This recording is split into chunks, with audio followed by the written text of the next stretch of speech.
Inorganic image quiz ஒன்றில் நாங்கள் ZNO திண்மத்தை வெப்பமேற்றும் போது என்ன நிறம் பெறப்படுதுன்னு நாங்கள் வினவியிருந்தோம். இது 2005ஆம் ஆண்டு எஸ்ஐயில் முதலாவது கேட்கப்பட்டுச்சு.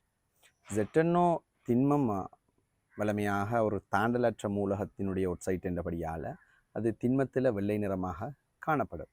ஆனால் வெப்பமேற்றும் போது அங்கே பளிங்கு சிதறல்கள் நடைபெற்று அதோட பொறிமுறை உங்களுக்கு தேவையில்லை, அது மஞ்சள் நிறமாக மாறுது.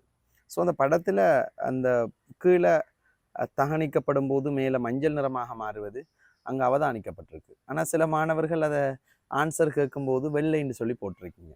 ஸோ கொஞ்சம் கிரகித்தல் அந்த அறிவு வேணும், கொஞ்சம் அவதானித்து விடையளிக்கின்ற அந்த தன்மைகள் மிகவும் வேணும். ஸோ ஒரு கேள்வி கேட்கப்படும் போது அதை அவதானித்து அதுக்கு பொருத்தமான ஆன்சரை வழங்குவது என்பது ஒரு மிக முக்கியமான விஷயம். ஒரு மிக அதிகமான பேர் வெள்ளண்டே பதிஞ்சிருக்கீங்க. உண்மையாகவே வெப்பமேற்றும் போது என்ன நிறம் பெறப்படும்? மஞ்சள்.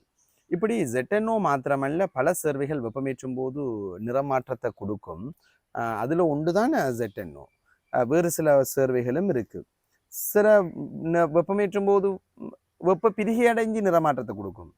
உதாரணமாக PB3O4 சிவப்பு நிறம் வெப்ப பிரிகை அடைஞ்சு PBO ஆக நிறமாற்றத்தை கொடுக்கும். செம்மஞ்சள் PBO2 கேப்பிலம், PBO செம்மஞ்சள். வெப்ப பிரிகை அடைஞ்சு KMnO4 நிறமாற்றத்தை கொடுக்கும். ஒரு ஊதா நிறம் பச்சையாகவும், K2MnO4 பச்சை, MnO2 கபிலம்.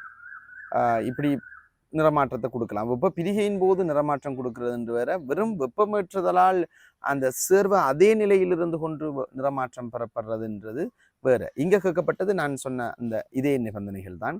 ஸோ ZNO வெள்ளை நிறம், வெப்பமேற்றும் போது மஞ்சள் நிறம் பெறப்படும்.